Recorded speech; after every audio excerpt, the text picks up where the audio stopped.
안녕하세요. 저는 33살 가장입니다. 제 사연을 이야기하자면 10여 년 전으로 거슬러 올라가야 합니다. 저희 집은 평범하지만 참으로 행복한 가정집이었습니다. 엄마, 아빠 있고 남동생도 있고 참 행복했었죠. 그런데 그 행복이 모두 망가지기 시작했던 것은 어느 한 여자로 인해 벌어집니다.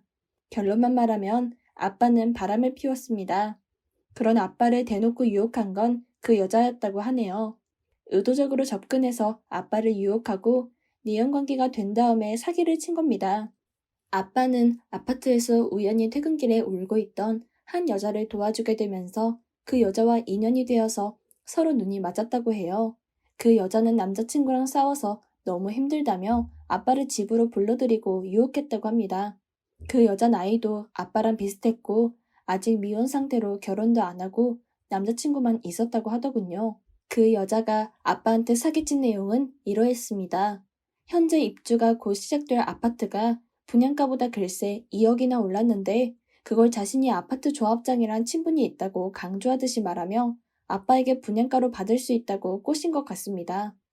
아빠는 그때 시절 내연녀이던 그녀의 말을 굳게 믿어서 홀랑 계약을 했지만 알고 봤더니 그게 글쎄 전부 사기였던 거죠. 그 여자는 전형적인 분양 사기를 치더니 도망을 친 겁니다. 그 이후로 저희 아빠는 엄청난 금액의 빚과 내연 관계까지 드러나게 되면서 저희 집은 한순간에 남부름 없이 살았던 행복한 집안에서 하루아침에 매일매일이 지옥이 되었습니다. 저희 엄마는 그 이후로 큰 충격과 스트레스로 인해서 새벽에 자다가도 벌떡 일어나 옆에서 자고 있던 아빠에게 소리를 질렀고 급기야 아빠를 때리던 모습이 제 기억에 많이 남아 있습니다.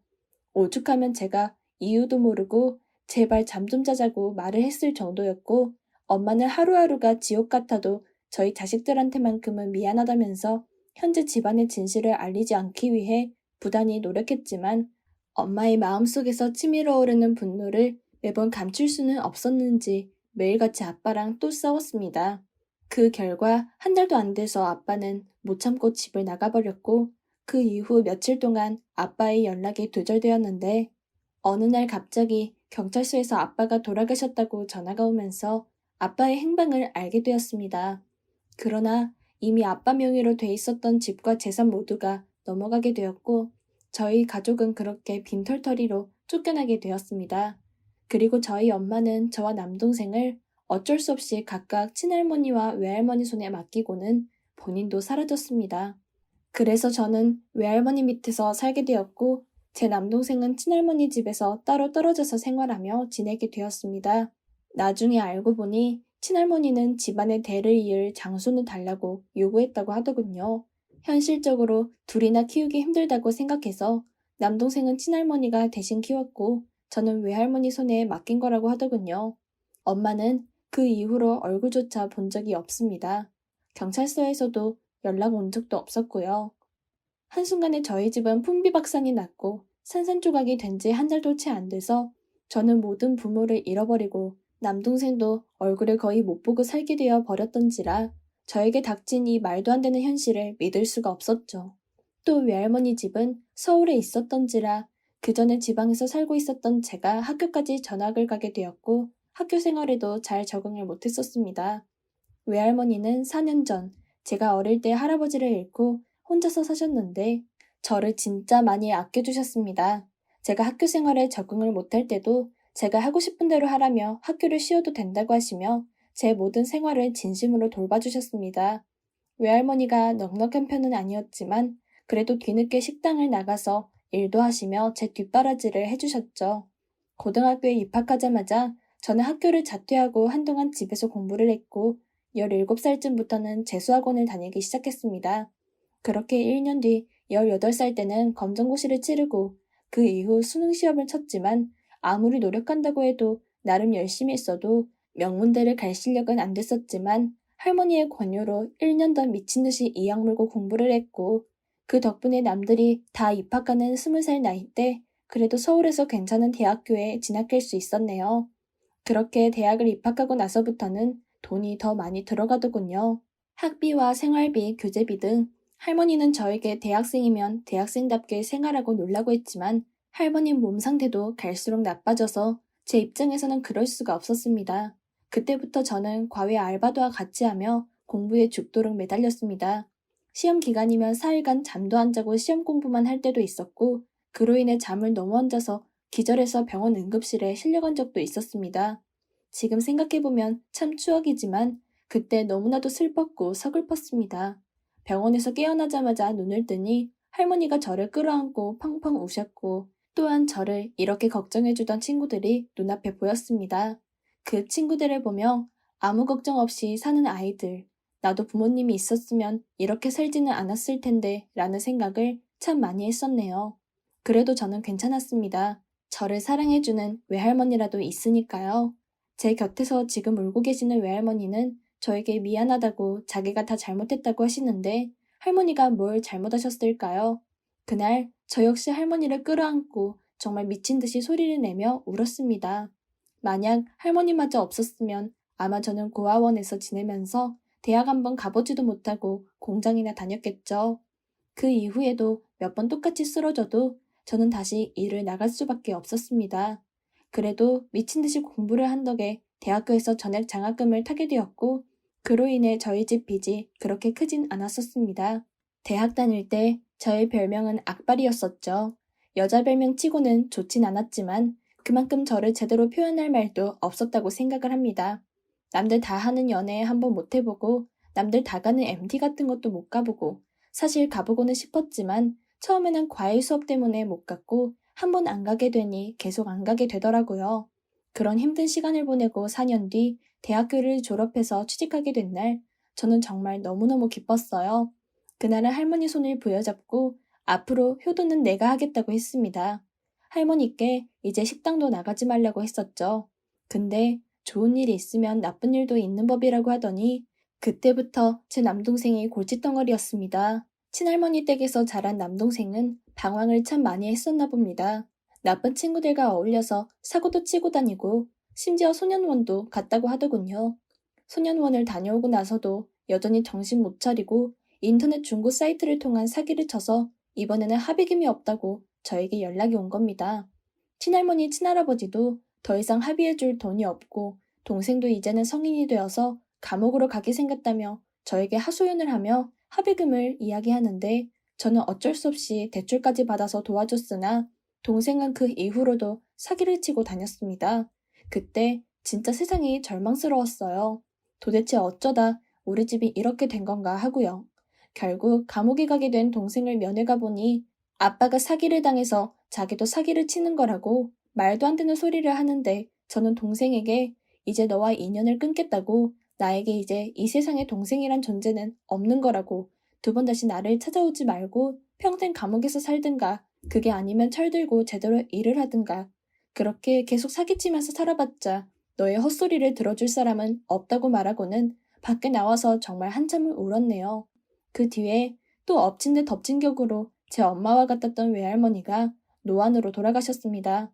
감기인 줄만 알았는데 병원에 입원하시더니 그렇게 떠나버린 할머니는 제 손을 꼭 잡고 독하게 살아야 한다고 이 할머니가 끝까지 못 지켜줘서 미안하다고 동생도 절대 받아주지 말고 그냥 앞으로는 너만 생각하고 나중에 꼭 좋은 남자 만나서 행복하라는 말을 남기시고는 제 곁을 그렇게 떠나셨습니다.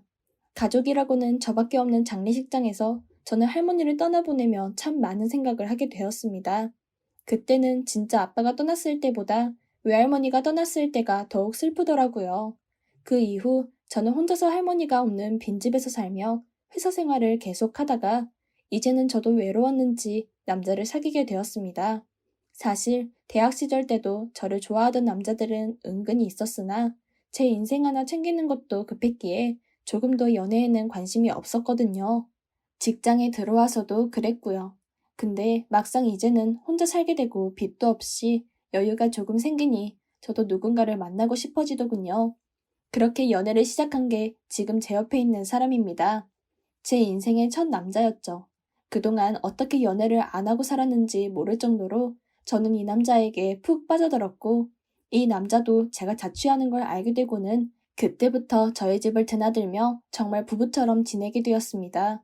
남자친구는 저보다 4살이 많은 남자였는데 어느 날 자기 집안의 이야기 해주기를 어릴 때부터 진짜 자기는 너무 가난해서 엄마 아빠는 결혼식도 안 올리고 살았다고, 자기는 할머니 손에서 컸다고 하더군요.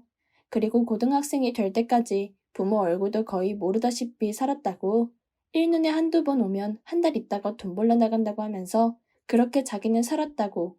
그러다가 고등학교 3학년 때 부모님이 이제 같이 살자고 말했고, 처음에는 엄마랑 지내다가 나중에는 아빠까지 와서 돈 많이 벌었다며 집도 좋은 데 가서 살고 해가 갈수록 더 잘 살고 부자처럼 지내기 시작했다고. 근데 자기는 지금도 너무 어색하다고. 진짜 1,000원짜리 하나 없어서 학창시절 때 매점 한번 못 갔던 자기였는데 막상 이제는 우리 집이 부자라고 해서 용돈을 받아도 잘 못 쓰고 있고 그냥 학원비나 공과금 낼 때 걱정 안 해도 돼서 참 좋았다고 하더라고요. 실제로 남자친구는 돈을 허투루 쓰거나 해서 허세 부리는 것도 없었습니다. 오히려 부모님한테 받은 것을 모아서 대학 갈 때 자취방 보증금을 마련하고 필요 이상 쓴 적도 없다고 하더군요. 전 중학생 이후로 부모가 없었는데 남자친구는 중학생 때부터 부모가 없다가 생겼다니 둘은 그렇게 서로의 과거 힘들었던 이야기를 하며 의지가 되었습니다. 저는 남자친구 집이 부자라고 하니 문득 걱정이 되어서 남자친구에게 만약 우리가 결혼하게 된다면 부모님이 반대하시는 거 아니냐고, 사실 지금 나는 고아잖아 라고 말하니 남자친구는 저에게 걱정 말라며 사람이 좋으면 된 거지 라고 하더군요. 그렇게 부모님께 인사드리러 가자는 걸 미루고 미루다가 결국은 제 나이 30, 남자친구 나이 34살이 되었고 결국에는 남자친구 집에서 난리가 났습니다. 남자친구 집안의 부모님들은 남자친구에게 만나는 여자 없냐는 식으로 압박이 들어와서 남자친구는 제 이야기를 하게 되었고 그 집에서는 예상한 것처럼 반대를 했었죠. 제가 부모도 없고 처가도 별 볼 일 없는 아이를 네가 뭐가 부족하다고 데려오냐며 말했지만 남자친구는 제가 아니면 결혼을 누구와도 안 할 거라고 이미 부부처럼 몇 년을 살았다고 정말 좋은 아이라고 계속 설득해서 결국 남자친구 부모님들이 손을 들어버린 겁니다. 그렇게 처음 남자친구 부모님을 보러 간 날, 전 엄청 긴장하고 갔는데 예비 시어머니 얼굴을 딱 보게 된 순간 저는 망연자실할 수밖에 없었습니다. 엄마 아빠를 그토록 싸우게 만들고 저희 집안을 아주 쑥대밭을 만든 모든 원인의 그 여자가 있었으니까요. 그 여자는 당연히 저를 모르지만 저는 그 여자를 알고 있습니다. 사진으로나마 봤었으니까요. 아주 화려한 거실에서 표독스러운 눈으로 저를 노려보는데 정말 기가 막히더군요. 제가 어떻게 해야 할지 몰라서 그저 멍하니 있자 남자친구가 제가 마치 당황해서 그런 줄 알고 제 손을 잡고 앉히더군요.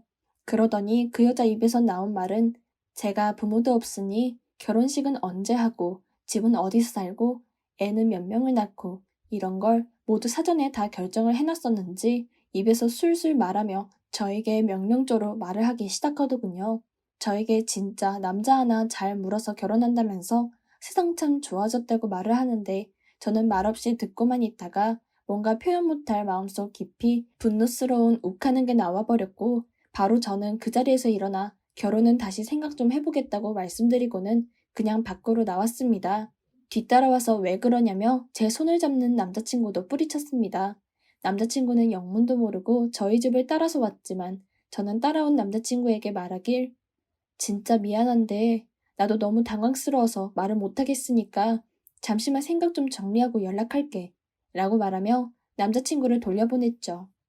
저는 그렇게 홀로 집에서 멍하니 생각했습니다. 분명히 저희 예비 시어머님이 우리 집을 파멸시킨 그 여자가 맞는다고 한들 제가 지금 할 수 있는 것은 현실적으로 아무것도 없더군요. 이제는 공소시효 때문에 제가 법적으로 조치할 수 있는 것도 없었고 증거들도 오랜 시간이 지나서 제가 증명할 수 있었던 것도 없었습니다. 남자친구가 저한테 말해줬던 가족사를 떠올려 보면 저희 아빠한테 접근할 때부터 남편이 있었고 애도 있었던 여자였던 거고 그동안 사기치고 다니다가 돈을 모아서 돌아온 거였죠. 저는 정말 이 일을 어떻게 처리해야 될지 고민하고 있을 때 예비 시어머님은 그것도 모르고 어찌나 화가 났는지 저한테 문자로 온갖 막말들을 보내왔었고 저는 떨리는 마음으로 예비 시어머님에게 전화를 걸어 돌아가신 저희 아빠 이름 석자를 말하며 당신이 파멸시킨 가족 기억나냐고 물어봤더니 예비 시어머님은 정말 한참을 아무 말도 없이 있다가 전화를 끊어버리더군요. 그리고 그 다음날 저한테 전화가 와서는 따로 1대1로 만나자고 하더군요. 그러더니 저에게 돈 3천만 원을 현금으로 주며 이거 먹고 그냥 떨어지라고 하더군요. 그래서 이게 뭐냐고 말했더니 예비 시어머님은 뭐겠니? 너도 알다시피 내가 너희 아빠에게 사기친 죄는 이제 세월이 많이 흘러서 처벌을 안 받는다고. 그리고 이왕 이렇게 된 거 어차피 너랑 우리 아들은 잘 어울리지도 않으니까 이 돈 받고 그냥 깔끔하게 헤어져. 라고 하더군요.